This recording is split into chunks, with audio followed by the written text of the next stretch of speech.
topesi lokumu na mzee Kabila mpona mwaso asalela biso toyebi yango malamu me topesi lisusu lokumu na initiatrice ya parti na biso AFDC Mama Nene Nkulu. Topesi lokumu na président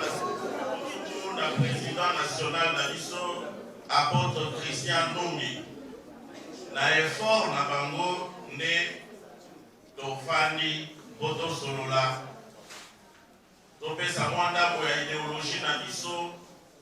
Pourquoi mokolo ya lelo? Pourquoi Mzee Kabila? Pourquoi Joseph Kabila? Pourquoi Nene Nkulu? Pourquoi baoyo tout bomoni na kati ya saloyo? Parce que toza na objectif.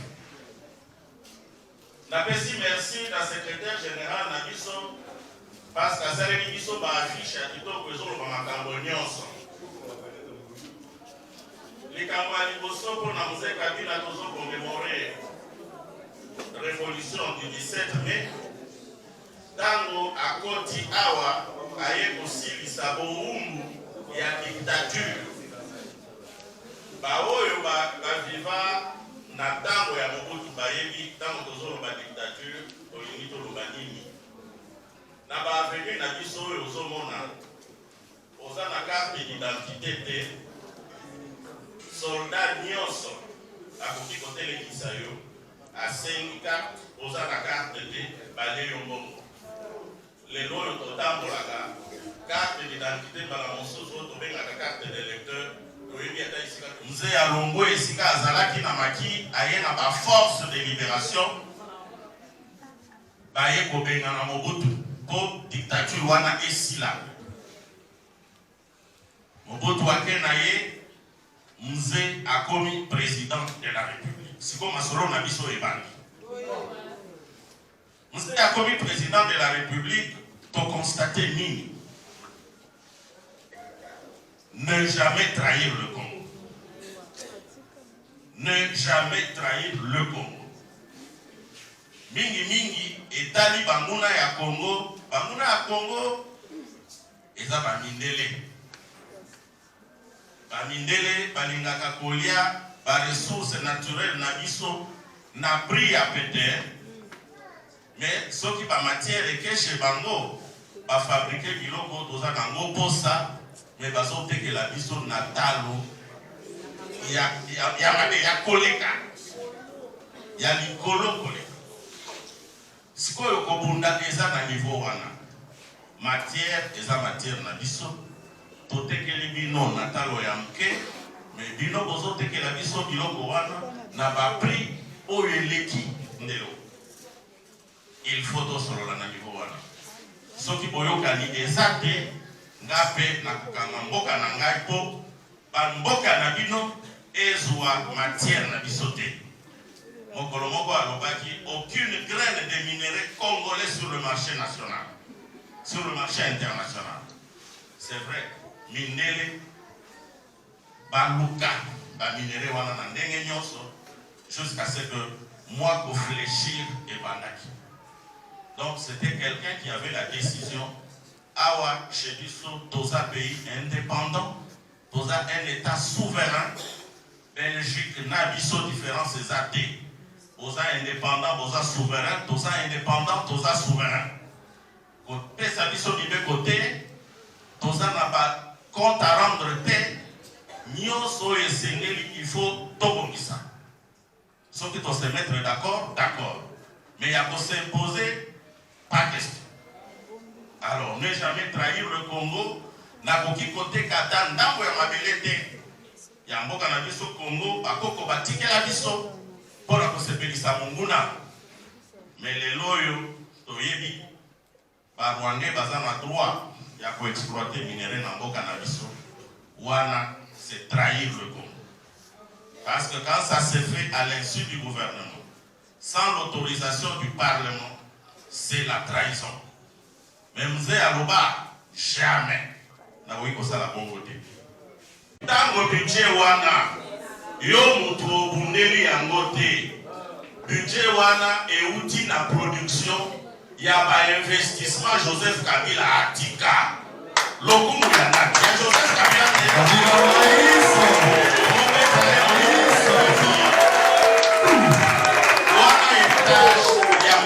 Laurent Désiré Kabila. Balobi nini? Kodefa esalaka moto ya nyongo azala moumbu.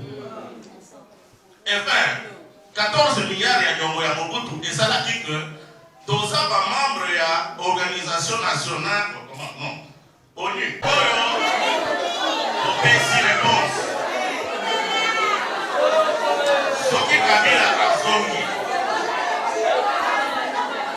Olingi Kabila asilisa ba négociation oyo abandaki nano esuki te okonzi na ye esili.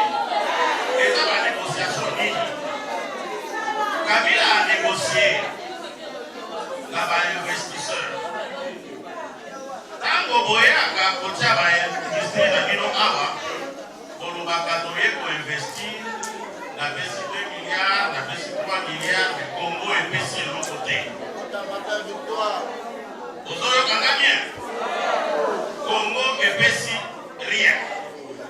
Mais Kabila alobi balobi na lopoto le principe de gisement évalué.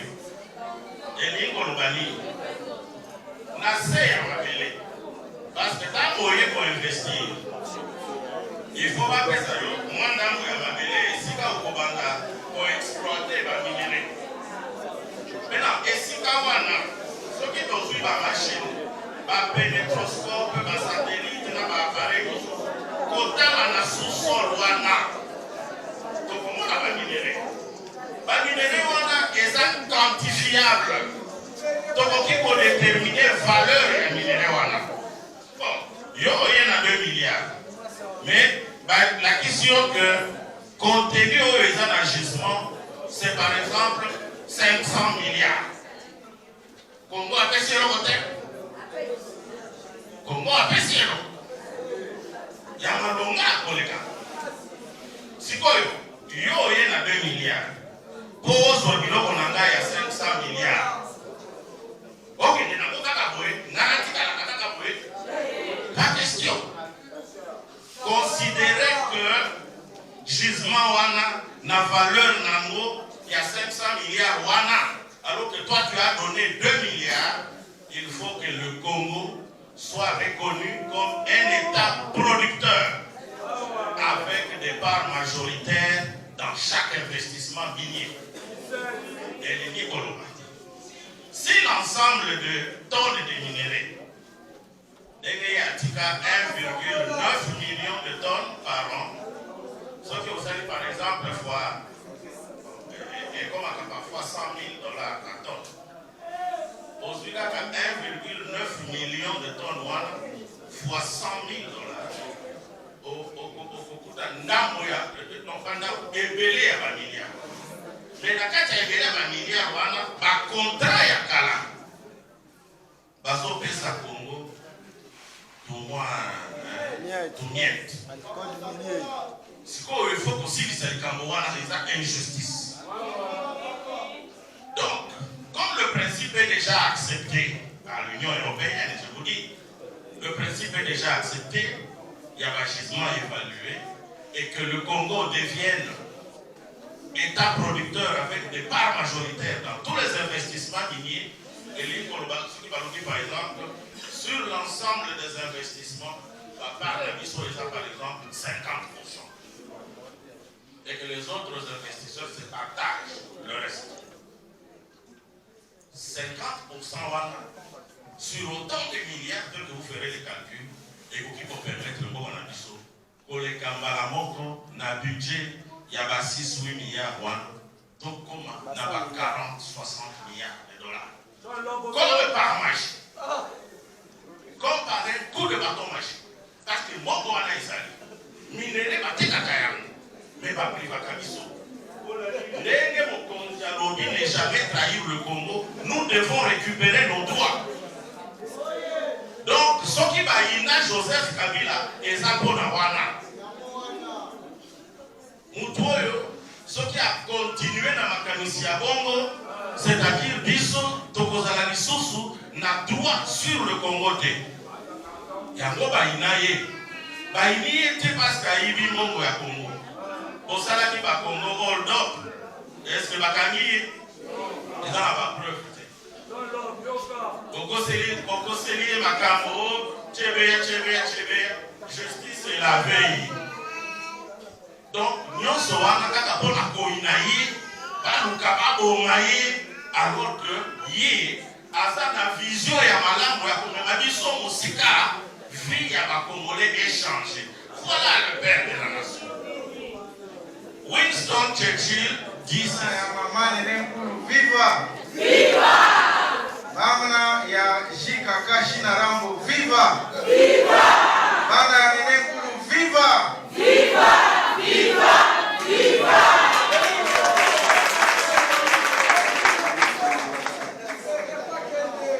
Tokomi na suka ya seremoni na biso. Topesi bino merci. Na ndenge otiki ba occupation na bino. Pona koya honore biso. Honorer maman na biso Nenenkulu, honorer autorité morale na biso Joseph Kabila Kabange. Ndenge maman présidente ya Ligue des femmes alobaki, tobandi na district ya Lukunga. Après Lukunga, tokende na Moamba. Après Moamba, tokiti na Chambu. Toya kosukisa na Funa. Donc, bana ya Funa, bana ya Moamba, bana ya Chambu, boze la biso toza koya tokita kuna ipana bino. Mama Nene alingi bino mingi, eloko tokoyebisa bino, tozala prêt pour la élection. Attention qui élection est pour ça les en 2023 mais élection est pour ça les. Yango tozala vraiment prêt to bongama pour la élection. Pouvoir ya mikolo yo selon constitution na biso ezali kouta na ba voie électorale. Soki boponi mabe bozali na 5 ans ya boumbu. Soki boponi kitoko bozala pendant 5 ans ya bosepela. Et donc souffrance eleki to kongama pona bien ba député na biso ya bien ba donc chef de l'état oya biso ya bien oyo akobanda botala passe na biso. Merci et venir célébrer ou commémorer la journée du 17 mai dédiée à la révolution et aux forces armées de la République. Et au cours de cette journée, nous avons échangé avec nos militants sur le kabylisme. Et au-delà de ça, nous avons également profité pour procéder à l'installation de différents comités de l'AFBC, de la Fédération de Lukunga. Et c'est ici pour moi l'occasion de préciser que ce n'est que la première étape. Après, nous allons nous déployer dans d'autres districts, d'autres fédérations de la ville de Kinshasa, et nous allons également étendre dans les provinces. C'est une façon pour les partis politiques de Nenenkulu de pouvoir se préparer aux élections qui se pointent à l'horizon. Parce que c'est la journée de la révolution, ainsi que dédiée aux forces armées de la République. Cette journée nous rappelle la révolution menée par M. Laurent Désiré Kabila, les soldats du peuple. Et c'est ici pour nous l'occasion, si nous voulons circonscrire cette journée au contexte politique actuel, et par rapport à l'héritage que Mzee nous a légué, notamment ne jamais trahir le Congo et l'auto-prise en charge. En circonscrivant ces deux héritages par rapport au contexte politique actuel, nous commençons par l'auto-prise en charge. Nous devons nous lever, nous devons briser la paix pour barrer la route au régime actuel la dictature actuelle qui est en train de mener la population congolaise dans la misère. Nous devons nous lever pour contester tout dérapage et toute dérive dictatoriale du régime actuel, notamment la revendication ou les remboursements de la taxe RAM. Nous devons également nous lever pour exiger le consensus sur le processus électoral, comme vous le savez. Ça commence par la Cour constitutionnelle, la CENI ainsi que la loi électorale. Voilà si nous pouvons circonscrire par rapport à ce premier héritage. Le deuxième héritage, c'est ne jamais trahir le Congo. Si cela est vrai par rapport à ce que nous voyons dans les réseaux sociaux, nous voyons le chef de l'État était à l'extérieur du pays pour parler sur les forces armées de la République par rapport à la guerre que nous vivons à l'Est. Si cela est vrai, nous demandons tout simplement au chef de l'État de pouvoir diligenter une enquête qui va aboutir à dénicher ces suspects et les déférer devant les juridictions compétentes. Au lieu de se lamenter à l'extérieur, ça c'est une haute trahison. Et voilà pour cela que nous sommes aujourd'hui, pour essayer un peu d'éveiller nos militants et nos cadres par rapport à l'héritage que Musée nous a légué. Akozo,